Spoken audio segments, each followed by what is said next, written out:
Hello everyone, स्वागत करती हूँ मैं आप सभी का मेरे यूट्यूब चैनल मनोरमा रे पे। तो मैं आज आप सभी के सामने एक बार फिर से प्रस्तुत हूँ एक नए पाठ के साथ, जिसका नाम है अंगुल भर का सामुराई। बहुत ही इंटरेस्टिंग चैप्टर है ये बच्चों। इस पाठ में हम पढ़ेंगे कि सफलता प्राप्त करने के लिए हमारी शारीरिक क्षमता से ज़्यादा परिश्रम और साहस की आवश्यकता होती है। इसके पहले भी आप सभी ने पढ़ा होगा बच्चों, जेसिका कॉक्स के बारे में, जो कि एक पायलट है और वो अपने पैरों से प्लेन चलाती है। वो जन्म से ही बिना हाथ के ही जन्मी थी, लेकिन उन्होंने हौसला नहीं हारा और इस विकलांगता को अपनी कमजोरी नहीं बनने दी। ठीक है। और हाथों के बजाय पैरों से वो प्लेन चलाने लगी। तो इससे ये बात सिद्ध होता है बच्चों की शारीरिक क्षमता से अधिक परिश्रम और साहस किसी भी सफलता को प्राप्त करने के लिए आवश्यक है। तो चलिए इस पाठ को शुरू करते हैं। आप सभी इस वीडियो को पूरा देखिएगा और पाठ को समझिएगा।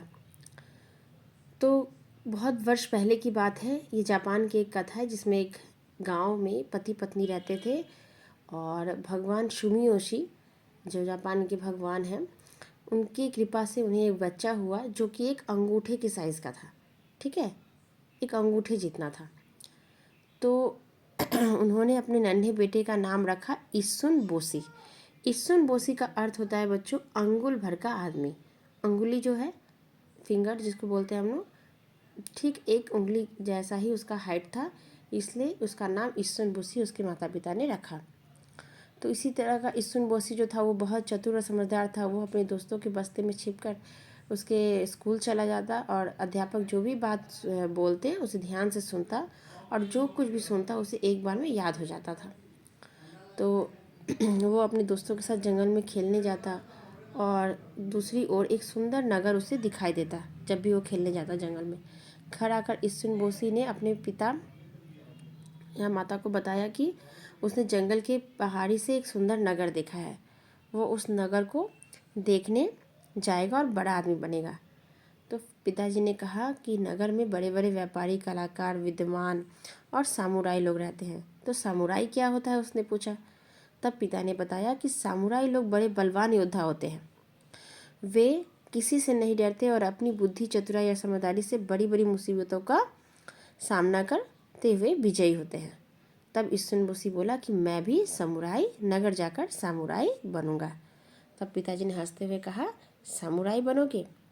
अरे तुम तो बहुत छोटे हो, ये लोग तो बहुत बड़े और तगड़े होते हैं। तब उसने कहा कि तब क्या हुआ पिताजी, मैं अपनी बुद्धि और बहादुरी से सबको हराऊंगा। उसने अपने माता पिता से विनती की और आज्ञा लिया कि वो अपना सपना पूरा कर सके। फिर क्या होता है बच्चा कि वो अपने माता पिता ने उसके हौसले को देखकर उसे आज्ञा दे दी और उसे जाने के लिए कहा। ठीक है। और उसकी तैयारी के लिए इस्सुन बोसी को अपने संदूक से एक तेज़ नोक वाली सुई निकाल कर दी, जिसे इस्सुन बोसी ने अपनी कमर पेटी में बांध ली और शहर जाने के लिए पहाड़ पर चढ़ने और बहुत दूर तक पैदल चलने के बजाय उसने क्या चुना, नदी का रास्ता चुना। उसे ज़्यादा आसान लगा। माँ ने एक छोटी सी नाव बना दी और खाने में इस्तेमाल होने वाली चॉपस्टिक को उसकी चप्पू बना दी। इस्सुन बोसी जल्दी ही छोटी सी नाव में बैठ गया और फिर हाथ हिलाकर बोला, माताजी पिताजी, मैं जल्दी ही समुराई बनकर लौटूंगा। ठीक है। सायोनारा मतलब विदा ले लिया। फिर देखते देखते वो माता पिता की आंखों से ओझल हो गया। दोपहर के बाद उसे बड़ी बड़ी इमारतें दिखने लगी और वो इससे और एक्साइटमेंट में उत्साह होकर और जल्दी जल्दी चप्पू जोर से चलाने लगा और वो उस नगर पहुंच गया। नगर में पहुंचते ही उसने देखा नगर में बड़ी भीड़ थी, लोग इधर उधर भाग रहे थे। लोग उसी को थोड़ा थोड़ा डर भी लग रहा था क्योंकि वहाँ सब कुछ नया था। तभी वो एक विशाल भवन के पास पहुँचा और सिर ऊपर करके उसे बड़े भवन को देखने लगा। भवन को देखते ही तभी उसके मकान के मालिक की पालकी वहाँ आकर रुकी। नौकरों ने तेज़ी से दरवाज़ा खोला और वो व्यक्ति उसके अपने मकान में अंदर चला गया। इस्सुन बोसी भी उसके कदमों के साथ साथ घर के अंदर घुस गया। वो आराम से ज़मीन पर रखी सुंदर चाबुदाई के सामने खड़ा हो गया। ठीक है, चाबुदा यानी छोटी मेज़ होती है।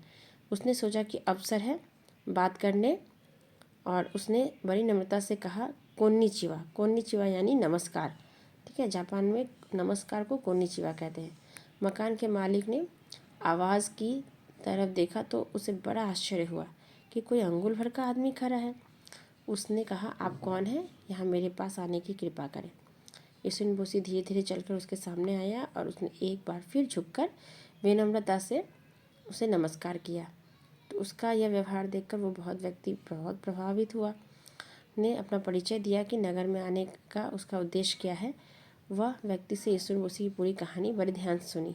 वह समझ गया कि युवक जो है वो कद में छोटा है, परंतु अत्यंत साहसी और बुद्धिमान है। उसने कहा, इशुनबोशी आप बहुत समझदार हैं, आप मेरे घर में रहें और मेरी मदद करें। इसके बाद से इशुनबोशी वहाँ रहने लगा और मालिक की मदद करने लगा। वहीं पे मालिक की एक बेटी इकलौती लड़की थी। इशुनबोशी की दोस्ती हो गई। अब आगे क्या होता है बच्चा, कि बसंत का त्यौहार रहता है और मालिक की लड़की को जंगल में स्थित देवी के मंदिर में जाने का मन होता है। तो वो पिताजी से कहती है, तो उसके पिताजी कहते हैं ठीक है, लेकिन अपने साथ कई रक्षकों को भी ले जाना। ठीक है, वो अपने साथ इशुनबोशी को मंदिर ले गई, जहाँ सभी पूजा अर्चना कर रहे थे। मंदिर से लौट रहे थे, तभी अचानक झाड़ियों के पीछे से एक भयंकर राक्षस अट्टहास यानी जोर से हंसते हुए बाहर आया, और उसकी भयंकर हंसी से सारी पहाड़ी गूंज उठी। ठीक है, उसने क्या किया, उस लड़की को पकड़ लिया। राक्षस इतना लंबा था कि उसे ज़मीन पर खड़ा इशुनबोशी दिखाई नहीं दिया। इशुनबोशी ने चिल्लाकर कहा, ओ दुष्ट राक्षस, मैं कहता हूँ इस लड़की को छोड़ दे, अन्यथा मैं तुम्हारी जान ले लूँगा। तो राक्षस को तो पहले कुछ समझ में नहीं आया, फिर बाद में जब वो देखा तो उसका मजाक उड़ाते हुए कहा, अरे मच्छर के बच्चे, तुझे तो मैं अभी पीस कर खा जाऊँगा। यह कहते हुए उसने इशुनबोशी को उठाया और अपने मुंह में रखकर निगल गया।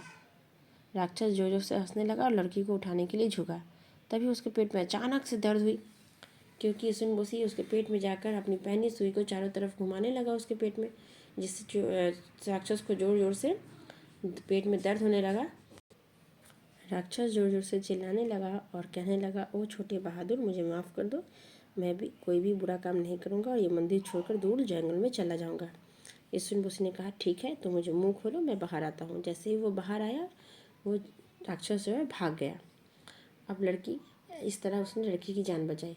अब जब उन लोग आगे बढ़े तो लड़की का जो पैर है एक हथौड़ी पे पड़ा।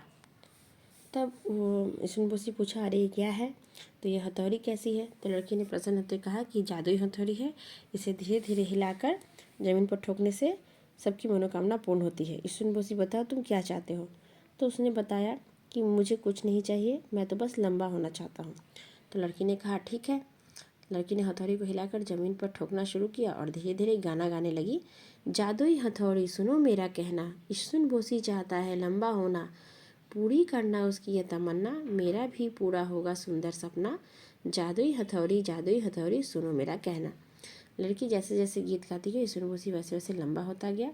शीघ्र ही वह लंबा और सुंदर पुरुष बन गया। घर आने पर लड़की ने अपने पिता को सारी बात बताई और किस तरह इशुनबोशी ने उसकी जान बचाई। यह जानकर लड़की का पिता बहुत खुश हुआ और इशुनबोशी का विवाह अपनी लड़की से कर दिया। जल्द ही इशुनबोशी के माता पिता को भी बुला लिया गया और उसके बाद इशुनबोशी एक बड़े मकान में अपने माता पिता और पत्नी के साथ रहने लगा।